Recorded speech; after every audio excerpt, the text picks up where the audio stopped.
Hey guys, we'll be back again in this new video tutorial with the OSP Pro. Guys, in this video simply today I'm going to show you what's really data types in PHP programming. Now data type simply refers to the format in which how is information or data stored or saved in a certain program in a particular language. Now data type simply talk about the storage, and also data type matches with one known as the variable. Now if you try to look at PHP, variables can store data of different types, and the different types of data can do different things. So PHP supports some good number of data types. If you look around in our program, I'll just going to say list them down, some of you, the data types you're going to have in the program. One, we have a string. Now one, that's a data type. No, so what's a string in this case? Now for a string, stores different groups of characters. Now I will simply give assumption here. Now if I happen to declare my variable here, maybe a string, I'm just going to say string 1, that's a variable. This one here, you can put it with a single quote or with a double quotes. So you can say maybe hello world, something like that. This is now a string. It has a group of characters in it. So you can also write another second string of ours with maybe what known as the second string of ours with the double quotes. So with the strings, you can write them with a single quote or with the double quotes. Maybe hey YouTube, or hey YouTubers, something like that. Just try to make something like that. Maybe that's what we have. Now just going to explain to you a string. What string? String simply have a group of characters. Then I've said you can have them with a single quote or the double quotes. That's how we declare strings. And the same way to print them down on the screen, you can always use one known as echo, then give the name of the variable used actually to call for the string, or to call for the string you are trying to declare. And that's it. So when you happen to save this program and you happen to go to your Chrome or the browser you're using, you'll discover that now it's just going to display for us that hello world. Now for that hello world that happened to be printed down is coming from the string one that you happen to press. So if you happen to change that one to string 2, trust me, the same thing will happen to turn into our program, which will be giving us what known as hey YouTubers, or you YouTubers, sorry for that, hey YouTubers. So guys, that's it. So that's how you can always deal with a string. So there's another data type that simple I'm going to talk about at the moment, and that's also what known as an integer. So what's an integer? An integer simply, this refers to counting numbers. You get? So integer simply refers to count numbers like 1, 2, 3, 4, 5, 6, something like that, just counting numbers. So how do we know that this is a counting number whenever I'm dealing with what known as PHP? Now if I happen to declare my variable here, remember setting declare variable, just use the dollar signs. If I say maybe something like maybe I have something like maybe 1 or 2, something like that. So that's the value I have there. Now to call for it down, or to know about the data type you happen to declare in the program, or you happen to give in the program, we shall always use one known as the variable name. Then so the var, just happen to write var down. Now this var down, what does it simply do? This one here, it will be giving us the variable, the data type the program is actually having.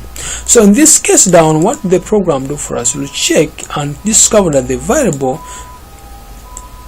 the data type of this element is what known as an integer. So if an integer. So if you happen to run this down, it will give us the value which is 2. I believe so. That's it. And then the data type which is an integer. So it does not only test for that, but can also test if at all the values are a string or any data type of yours. The same applies if I happen to come back in the program here and I talk of the DAM, and then I'm talking of the var_dam, and then talk of the string, which is a data type that actually we've been talking about in the program here, maybe 1. You get, which you happen to declare the up on the string. So it will give us the two informations having the string, and then the other one having what known as sorry, the reason why it's giving us in the one straight line is because we happen to give it without what known as a break. And to apply a break in PHP, you can always come back here on the program and you tell the program to echo for you a break by you coming here up on the program and you specify. So this is simple kind of break that you guys, I believe you might have studied in HTML if you are totally you are from background of HTML. So that's how you always can give your break, or you can always join them using one known as the dot operator in the program, in your program.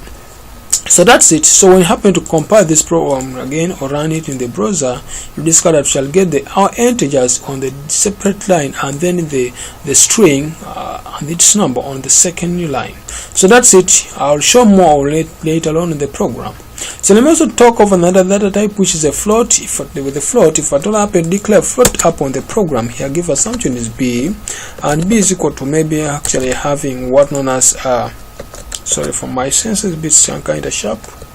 That's it. If you have something like that, if I also want to talk about that, just copy this stuff down here so that I don't waste time and don't beat myself more times.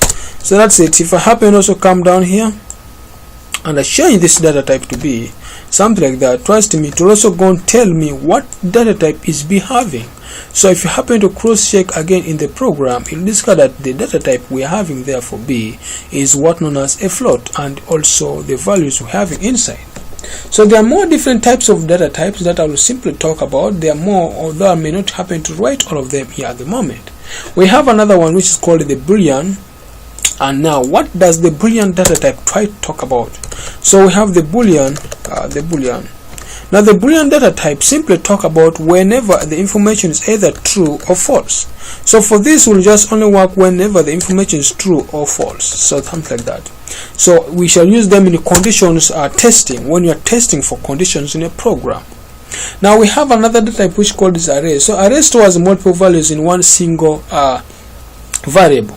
So give assumption, if I happen to say maybe declare value here at the moment, and I say maybe, hope these others will not confuse you, so I can just comment them down.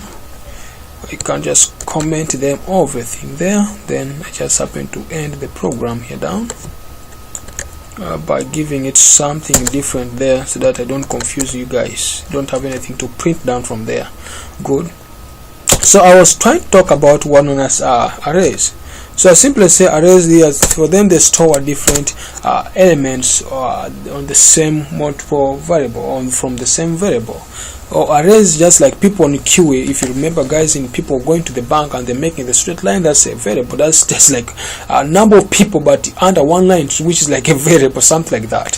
So if I try to talk right now at the moment, give assumption, I was trying to say give assumption, you have the following, that maybe you have a variable like maybe a, and a is having the following, which is now going to be array,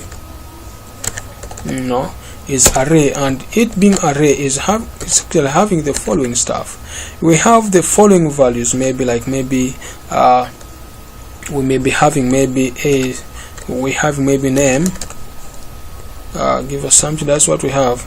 I also have another one here called maybe course, and then marks. Just going to use that simple example at the moment, maybe marks. You get. Now that's it, what I'll simply say. Also, to try to pick it in the program, we can always use the same scenario we happen to use up there. So if you happen to say something like that, then what's the variable name I happen to use, which is a at the moment, we'll discard that now. It will give me the data type I might have happened to use in the program there up. So that's it. You'll discard that, will pick everything of ours in the program and it will give us back. Now my friend, there's just someone in data type that maybe happen not to give you up in the program, and that's what known as the objects. So I'll request you guys that I may not happen to do it here at the moment, but I would like you guys, actually after watching this video, can comment down and just also post for me there down how you happen to deal with the object data types. So guys, thanks for watching. Don't forget to subscribe to OSP. I love you all guys. Thank you.